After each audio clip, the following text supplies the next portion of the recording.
হুমায়ুন কবিরের একটা ভিডিও দেখলাম, খুবই ভাইরাল হয়েছে, যেখানে 1000 কোটি টাকার একটা ডিল হচ্ছে। সেই ভিডিওটা নিয়ে কি বলবেন? তার প্রভাব কি মানুষের মধ্যে পড়বে? হ্যাঁ, অবশ্যই। দেখুন, আগামীকাল যে ভিডিওটা ভাইরাল হয়েছে, ওই ভিডিওটা সমস্ত মানুষের মুখে মুখে ছড়াচ্ছে যে হুমায়ুন কবির নাকি বিজেপির সঙ্গে 1000 কোটি টাকা ডিল করেছে। 300 কোটি টাকা অ্যাডভান্স এবং 700 কোটি টাকা পরে।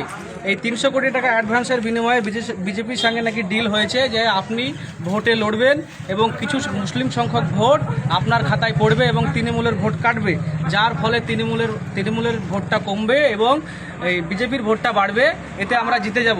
দেখো, যুক্তিগতভাবে যদি এটাই সত্যি ঘটনা হতো, তাহলে পরে বিজেপি 300 কোটি টাকা দিয়ে যে একটা ভিডিও বানালো, সেই ভিডিওটা এই ভোটের 10 থেকে 12 দিন আগেই আবার তৃণমূলের হাতে দিয়ে দিল।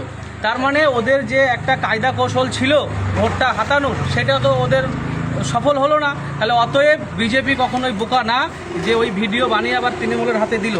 এটা একটা চক্রান্ত, যে বিজেপি সেই তৃণমূল, এটা দুজনেই যুক্তিগতভাবে দেখছে যে হুমায়ুন কবির একটা মুসলিম মানুষ এবং মুসলিম সম্প্রদায়ের হয়ে এগিয়ে আসছে।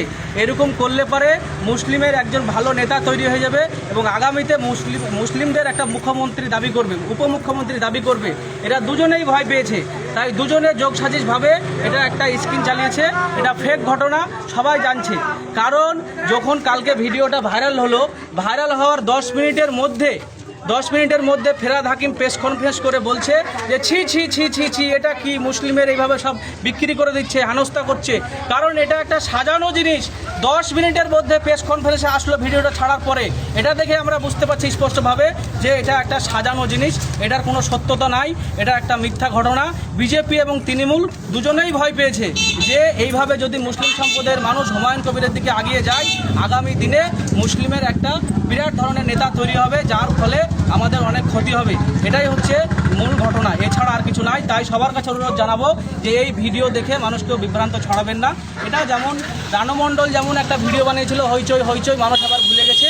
তো এটা দেখে মানুষ একটু হচ্ছে, আবার আজকাল দুদিন আবার সব বন্ধ হয়ে যাবে, কারণ এর কোনো সত্যতা নাই।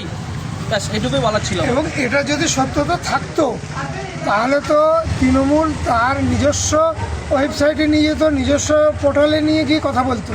একটা কোথায় থেকে একটা পোর্টাল রাতারাতি তৈরি হয়েছে, পুলিশকে তুলে দিচ্ছে না, রাতারাতি তৈরি হয়েছে, সেটা নিয়ে এসে সঙ্গে সঙ্গে এসে বসে পড়েছে।